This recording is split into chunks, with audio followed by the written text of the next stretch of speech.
Hello everyone, कैसे हो सभी लोग। मैं हूं आकाश भैया और आप सभी का स्वागत है रैंक प्लस में। बच्चों, आज हम बात करने वाले हैं एक बहुत ही ज़्यादा शानदार टॉपिक, एक ऐसा टॉपिक जो आपके कॉम्पिटिटिव एग्जाम के अंदर बहुत ज़्यादा इंपॉर्टेंट है, जहां से बहुत अच्छे अच्छे concepts and numericals and statement वाले क्वेश्चंस, हर टाइप के क्वेश्चन आपके बन जाते हैं। आज हम बात करने वाले हैं प्रकाश विद्युत प्रभाव के बारे में। इंग्लिश में क्या बोलते हैं, फोटो इलेक्ट्रिक इफेक्ट, राइट। तो आज हम इसके बारे में पूरी डिटेल में स्टडी करने वाले हैं कि ये होता क्या है, कैसे इसके अंदर एक बहुत अच्छा शानदार फॉर्मूले आते हैं, किस प्रकार से आते हैं और कितना इंपॉर्टेंट है इसकी अपने में। अगर डेली लाइफ में अगर देखा जाए तो भी इसकी इंपॉर्टेंस बहुत ज़्यादा हाई है, ठीक है। देखो होता क्या है, सर पहले थोड़ा सा एक आइडिया हम समझ लेते हैं कि एक्चुअल में होता ये है कि हमारे पास होता ये है कि हमारे पास जैसे कोई एक धातु है। मान लो हमने क्या लिया, एक धातु की हमने प्लेट ले ली। ये क्या है, ये आपकी एक धातु की प्लेट हो जाती है, ठीक है। तो ये आपके पास क्या एक, और देखो धातु भी ऐसी वैसी नहीं, एक सक्रिय धातु की प्लेट, कि आपके पास क्या है, एक सक्रिय धातु की प्लेट आपको यहाँ पर दी हुई है, ठीक है। सबसे पहली चीज तो अब होता क्या है, देखो हमें पता है धातुओं का कार्य क्या होता है। धातुओं का कार्य होता है बेसिकली इलेक्ट्रॉन को मुक्त करना। तो यही होता है किसी धातु की प्लेट के अंदर आप देखोगे ना, तो वहाँ पे इलेक्ट्रॉन मुक्त अवस्था में रहते हैं हमेशा। वो बहुत इजीली इलेक्ट्रॉन त्याग देते हैं, जिससे कि धातुओं के जो आयन होते हैं वो इलेक्ट्रॉन के समुद्र के अंदर पाए जाते हैं। जिस प्रकार से एक थ्योरी भी हम बनाते हैं धातुओं के लिए, है ना। तो हमें पता है कि हमारे पास यहाँ पर क्या होगा, इसमें अंदर ही अंदर मेरे पास यहाँ पे इलेक्ट्रॉन इस प्रकार से मुक्त अवस्था में रहेंगे। अब मुक्त अवस्था में रहेंगे, लेकिन हम ये जानते हैं कि भाई नॉर्मली ये इलेक्ट्रॉन धातु के अंदर ही है, बाहर नहीं निकलते हैं, है ना। क्योंकि ऑब्वियसली बात है, यहाँ पे आकर्षण बल कार्यरत लगातार रहता है, जिस रीजन से आपके इलेक्ट्रॉन मुक्त अवस्था में है, धातु के अंदर ही लगातार घूम रहे होंगे, लेकिन रहेंगे धातु के अंदर ही। अब होता क्या है, अगर मैं क्या करता हूँ, अगर मैंने एक प्रकाश लिया, एक कोई विकिरण लिया, और एक सही विकिरण जिसकी एक अच्छी खासी ऊर्जा हो को अगर इस पर आपतित किया जाता है, मैंने क्या किया, मैंने एक विकिरण लिया, एक कोई उच्च ऊर्जा का कोई विकिरण, कोई भी एक विकिरण लिया फिलहाल के लिए, हाई एनर्जी ऐसे मान के चलो कि एक अच्छी खासी ऊर्जा का एक विकिरण लिया है, और वो मैंने इस पे आपतित किया। तो होगा क्या, होता ये कि जैसे ये विकिरण आपतित होता है इस धातु की प्लेट में, ये जो इलेक्ट्रॉन्स है ना, ये बेसिकली इस विकिरण को अवशोषित कर लेते हैं। विकिरण की जो ऊर्जा है उसको वो इलेक्ट्रॉन अवशोषित कर लेगा। अब ऐसे में क्या होगा, इलेक्ट्रॉन के पास काफी इतनी ऊर्जा तो आ जाती है कि वो इलेक्ट्रॉन इस धातु की सतह में जो जिस आकर्षण बल से बंधा हुआ था, उन सभी आकर्षण बलों को तोड़ देगा और इस धातु की सतह से क्या निकल जाएगा, बाहर निकल जाता है, ठीक है।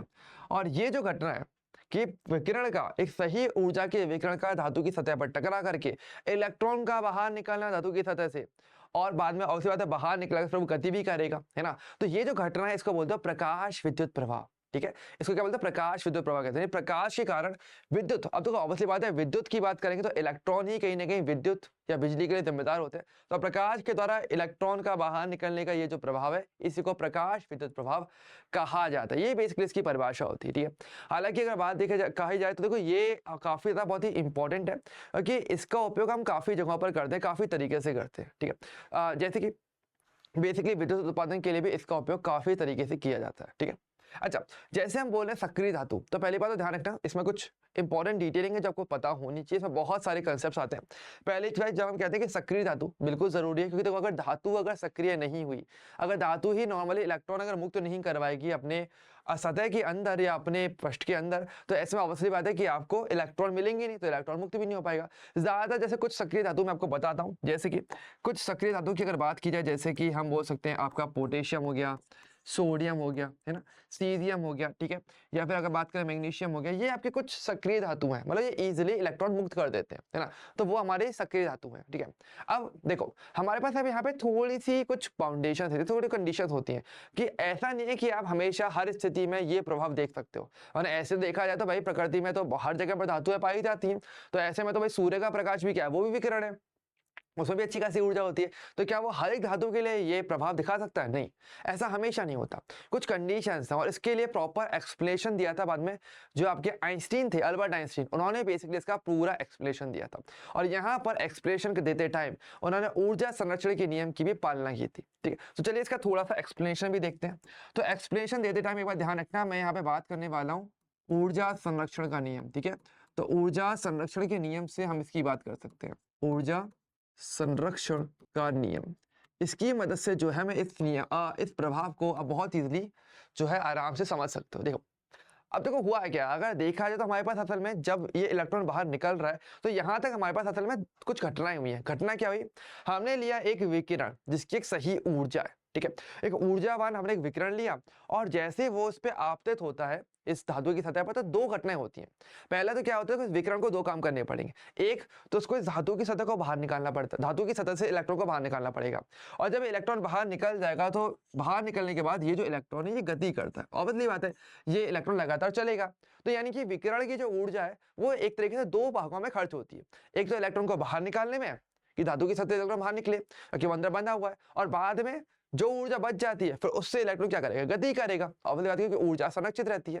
तो यानी कि हम यहाँ पर ये कह सकते हैं बहुत ही सिंपल तरीके से कि अगर हम बात करेंगे जो आपके इस विकिरण की ऊर्जा है, विकिरण की जो ऊर्जा होती है वो असल में दो प्रकार से खर्च होती है। पहले तो क्या होता है, पहला होता है धातु की सतह से इलेक्ट्रॉन का बाहर निकलना। एक तो यहाँ पे खर्च हो गई और दूसरी कहाँ पर हो गई, कहाँ पे, इलेक्ट्रॉन की गतिज ऊर्जा के रूप में, कि इलेक्ट्रॉन जो गति कर रहा है तो उसकी गति के लिए गतिज ऊर्जा होगी, तो उसके रूप में इसका खर्च हो जाता है। ठीक है। अब देखो ऊर्जा संरक्षण हो रही है क्योंकि ऑब्वियसली बात है विकिरण की जितनी भी ऊर्जा है वो इलेक्ट्रॉनों के पास पूरी तरीके से चली गई, उस इलेक्ट्रॉन के पास पूरी तरीके से चली गई है। अब वो बाहर निकलेगा और बची कुछ चीजें गति करेगा, सिंपल सी बात है। अब यहाँ पर हमारे पास एक परिभाषा आती है निकल के, वो क्या आती है, वो ये परिभाषा है कि धातु की सतह से इलेक्ट्रॉन बाहर निकालना है। तो आपको पता है भाई हर एक धातु की सतह से अगर इलेक्ट्रॉन बाहर निकालना पड़ेगा तो हर एक इलेक्ट्रॉन को बराबर बराबर ऊर्जा देनी पड़ेगी। और धातु की सतह से इलेक्ट्रॉन बाहर निकालने के लिए आप ये जो ऊर्जा खर्च हुई या विकिरण की ऊर्जा का जो भाग धातु की सतह से इलेक्ट्रॉन बाहर निकालने में खर्च हुआ उसको आप कहते हो कार्यफलन। तो ये जो आपका लाइन लिखा हुआ है कि धातु की सतह से इलेक्ट्रॉन को बाहर निकालना, इसमें जो ऊर्जा खर्च होती है उस ऊर्जा को बोलते हो कार्यफलन। अगर हम ऊर्जा के शब्दों में बात करें तो जिसको कि आप वर्क फंक्शन W या फिर आप इसको फाई करके भी प्रदर्शित करते हो, ये इसके सिंबल्स हैं। तो चलो मैं इसको थोड़ा सा सिंबल रूप में लिख के दिखाता हूँ। तो देखो अगर ऊर्जा की बात करेंगे, अगर विकिरण की ऊर्जा को अगर मान लो मैं कैपिटल ई से प्रदर्शित करता हूँ तो कैपिटल ई को हो जाएगा W, क्या हो जाएगा मेरे पास यहाँ पे W प्लस क्या हो जाएगा काइनेटिक एनर्जी यानी कि K। इस प्रकार से हम लिख सकते हैं। तो यहाँ पर आप देख सकते हो ऊर्जा संरक्षण के नियम की पूरी पालना इस नियम में की जाती है। और बात है आईएससी अगर ये चीज एक्सप्लेन कर रहा होगा तो इस बात का वो ध्यान रखेगा ही रखेगा। अब देखो यहाँ पर तो कुछ बातें और भी आती है। सबसे पहले चीज जो आपको समझनी चाहिए वो ये है कि ये जो कार्यफलन होता है ना, ध्यान से कोई डिपेंड किस पे करेगा। कार्यफलन का मेन कार्य क्या रहा है, ये बेसिकली वो ऊर्जा जिससे आप इलेक्ट्रॉन बाहर निकाल पा रहे हो। तो कहीं ना कहीं यार ये धातु पर निर्भर करेगा कि कार्यफलन किस पे डिपेंड करता है, धातु के ऊपर, कि भाई हर धातु इस इलेक्ट्रॉन के ऊपर अलग अलग प्रकार का आकर्षण लगाएगा। अब मान लो विकिरण तो आपका सेम है ना, हर बार सेम विकिरण आ रहा है, लेकिन अगर धातु अलग अलग लोगे तो कहीं ना कहीं हर धातु इलेक्ट्रॉन को अपने अपने हिसाब से बांध के रखती है। तो ऐसे में क्योंकि आकर्षण बल अलग अलग रहेगा, ऑब्वियसली बात है, जिस रीजन से इलेक्ट्रॉन को बाहर निकालने के लिए आपको हर बार अलग ऊर्जा की जरूरत पड़ेगी। तो ये जो कार्यफलन होता है, पहली बात ये धातु की प्रकृति पर निर्भर करता है। ठीक है, बहुत इंपॉर्टेंट पॉइंट आता है, तो ये बात ध्यान रखना थोड़ा सा, कुछ इंपॉर्टेंट पॉइंट कि अगर हम बात करें ये जो कार्यफलन है ये किस पर निर्भर करता है, धातु की प्रकृति पर। क्या करता है, धातु की प्रकृति पर ये निर्भर करता है, धातु की प्रकृति पर निर्भर करता है।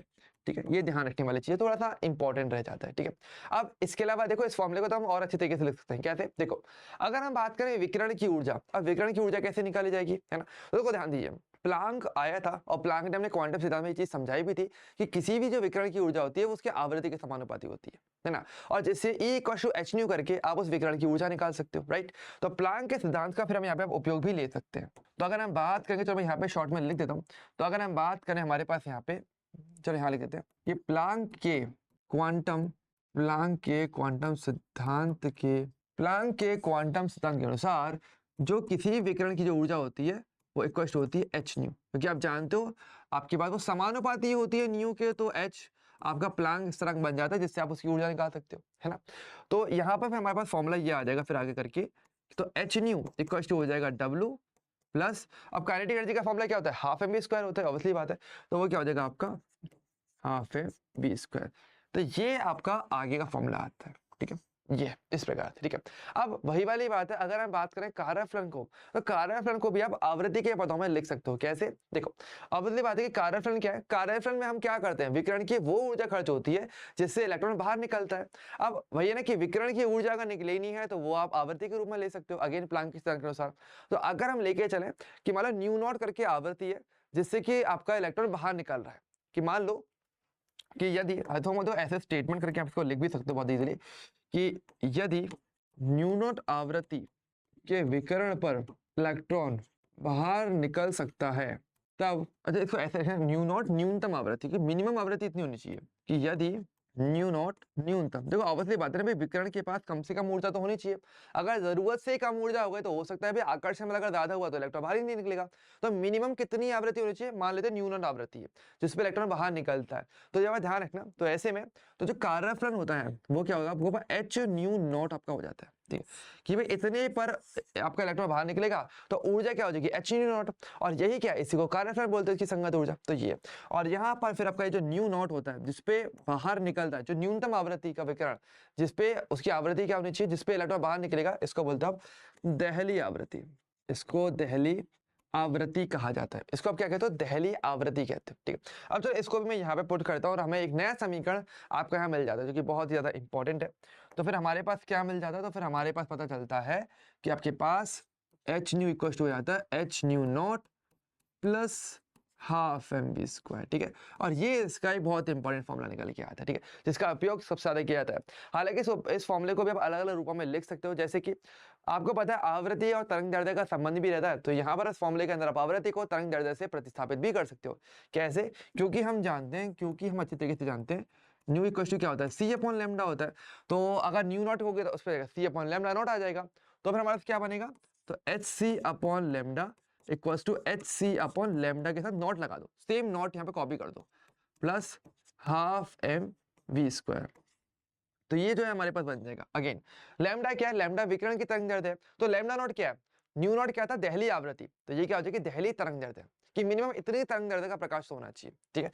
तो यहाँ पर ये जो लैम्डा नॉट है ये क्या है मेरी, ये बेसिकली मेरी दहली तरंग दैर्ध्य हो जाती है। इसको क्या बोलते हैं, मेरी दहली तरंग दैर्ध्य। ओके, ये हमारी दहली तरंग दैर्ध्य बनती है। ओके, तो इस प्रकार से बेसिकली आप अलग अलग प्रकार की परिभाषा या शब्द यहाँ पे ज्ञात कर सकते हैं, ठीक है। और तो ये आपका क्या रहता है, बेसिकली आपका आइंस्टीन का आइंस्टीन ने जो प्रकाश युद्ध प्रवाह एक्सप्लेन किया था वो कुछ इस प्रकार से किया था। अब अगेन वही वाली बात है कि यहाँ पे फिर काफी सारे कंसेप्ट भी निकल के आते हैं, ठीक है। हालांकि कंसेप्ट क्या क्या आता है, तो इसमें कुछ अच्छे क्वेश्चन भी बनते हैं। कैसे कैसे बनते हैं, देखो कुछ इंपॉर्टेंट इसमें कुछ फैक्टर्स भी है जो आइंस्टीन ने यहाँ पे पहली बात तो देखे थे। पहली बात तो ये बोला था कि देखो आइंस्टीन ने ये चीज नोटिस किया था कि आपके पास ये जो प्रकाश युद्ध प्रभाव है ये ओवरऑल विकिरण की आवृत्ति पर डिपेंड करता है ना। कि देखो अगर बात करें, अगर मैं कंपेयर करूं आवृत्ति को और एक तरफ अगर मैं कंपेयर करूं दहली आवृत्ति को, तो देखो हम अगर हमारे पास अगर देखा जाए तो आपका प्रकाश युद्ध प्रभाव आवृत्ति वर्सेस दहली आवृत्ति, चलो इसको कंपेयर करके देखते हैं ना, तो आपको कुछ अच्छे फैक्ट्स और पता चलेंगे। और ये आपके कॉम्पिटिटिव एग्जाम के अंदर काफी पूछा गया है, ठीक है, बहुत अच्छे से पूछे जाते हैं। और ध्यान समझना, इवन जेई एडवांस की भी अगर बात की जाए तो उस लेवल वाले पेपर में भी जो इंडिया का सेकंड टफेस्ट एग्जाम है वहां पर भी इसके क्वेश्चंस आए हुए हैं, ठीक है। तो एक बार देखो बहुत अच्छे क्वेश्चन बन जाते हैं। जैसे कि अगर मान लो एक तरफ मैं लूँ आवृत्ति न्यू है और दहली आवृत्ति आपका न्यू नॉट है, ठीक है। और आप शायद खुद भी इसका जवाब दे सकते हो। अगर बोला जाए कि विकिरण की आवृत्ति अगर दहली आवृत्ति से कम है तो क्या ऐसे में क्या आपको प्रकाश युद्ध प्रभाव देखने को मिलेगा, नहीं मिलेगा। ओके, विकिरण के पास उतनी ऊर्जा ही नहीं है, आवृत्ति मतलब ऊर्जा एक तरीके से। ओके, आपको पता है ऊर्जा डायरेक्टली आवृत्ति के समानुपाती है। तो अगर आवृत्ति ही मिनिमम जितनी आवृत्ति चाहिए उससे कम है तो क्या इलेक्ट्रॉन बाहर निकलेगा, इलेक्ट्रॉन बाहर ही नहीं निकलेगा। तो ऐसे में क्या प्रकाश युद्ध प्रभाव देखने को मिलेगा, नहीं मिलेगा। तो यहाँ पर आप क्या बोलते हो, प्रकाश विद्युत प्रभाव की बात करेंगे तो आपको नहीं देखने को मिलता है, इसका मतलब ये है। और अगर आपकी आवृत्ति मान लो एग्जैक्टली न्यू नॉट के बराबर हो जाए तो मतलब आपने एग्जैक्टली सिर्फ इतनी ऊर्जा दी है ओवरऑल कि इलेक्ट्रॉन बाहर निकल सकता है, यानी प्रकाश विद्युत प्रभाव तो हो गया लेकिन इलेक्ट्रॉन गति नहीं करेगा, गति के लिए ऊर्जा ही नहीं बचेगी, है ना। तो यहाँ पर आप ये बोलते हो कि अगर हम बात करेंगे मेरे पास प्रकाश विद्युत प्रभाव की, तो देखो ये तो बेसिकली आपको देखने को मिल जाता है, परंतु इलेक्ट्रॉन की काइनेटिक एनर्जी क्या रहेगी इस कंडीशन में, वो आपकी एग्जैक्टली जीरो हो जाती है, वो गति ही नहीं करता है, ठीक है। और अगर बात करें न्यू, अगर आपका न्यू नॉट से ज्यादा है, अगर आवृत्ति इतनी है कि दहली आवृत्ति से ज्यादा है, तो मतलब कि प्रकाश विद्युत प्रभाव भी देखने को मिलेगा, प्लस इलेक्ट्रॉन की कुछ ना कुछ गति ऊर्जा भी रहेगी जिससे वो गति भी करेगा। यानी कि यहाँ पर क्या देख सकते हो, यहाँ पर आप देख सकते हो कि आपको प्रकाश विद्युत प्रभाव की बात करेंगे तो ये भी आपको देखने को मिलता है, प्लस इलेक्ट्रॉन की गति वो भी आपको यहाँ पर देखने को मिल जाती है, ठीक है। तो इस प्रकार से काफी अच्छे क्वेश्चंस बन जाते हैं हमारे पास, राइट। और इसके अलावा अगर देखा जाए तो यहाँ पर तो हमारे पास ग्राफ भी आता है। अच्छा, एक पॉइंट और भी आता है पर यहाँ पे एक बार ध्यान रखना। अब देखो एक बहुत इंपॉर्टेंट फैक्टर आता है, एक तो होता है भाई प्रकाश विद्युत प्रभाव का दिखना, यानी इलेक्ट्रॉन का बाहर निकलना।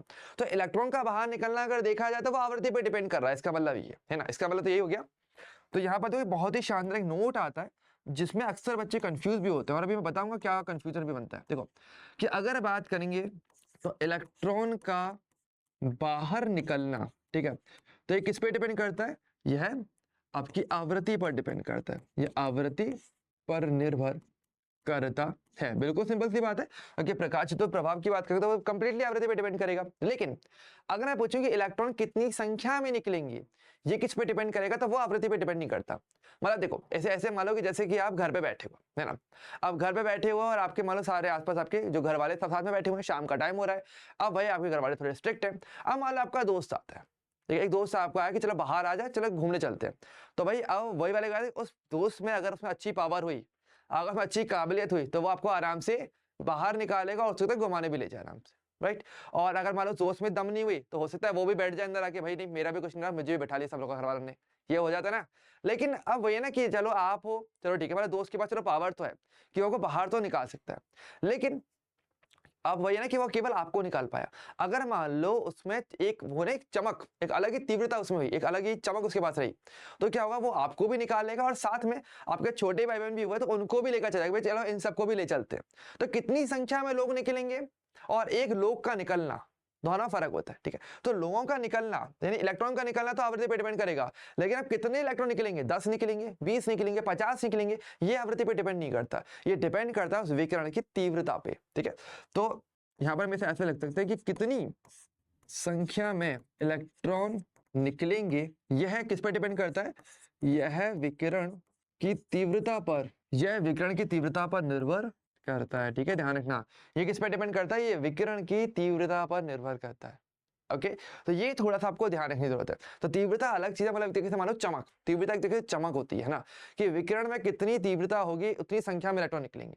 तो इलेक्ट्रॉनों का निकलना और कितनी संख्या में इलेक्ट्रॉन निकलेंगे फर्क होता है। और काफी बच्चे इस एक पार्ट में कंफ्यूज होते हैं जब कॉम्पिटिशन एग्जाम की बात करते हैं, क्योंकि एग्जाम में सेम वही है, क्वेश्चन इजी आता है, लेकिन है ना कि वर्डिंग्स इस प्रकार से रख देते हैं कि भाई बच्चे कंफ्यूज हो जाते हैं और अक्सर आते हुए क्वेश्चन इस पॉइंट पर आकर के गलत हो जाते हैं। ओके, तो ये अगर देखा जाए तो बेसिकली एक पड़ाव रहता है जो आपको कॉम्पिटिटिव एग्जाम में काफी कंफ्यूज करता है।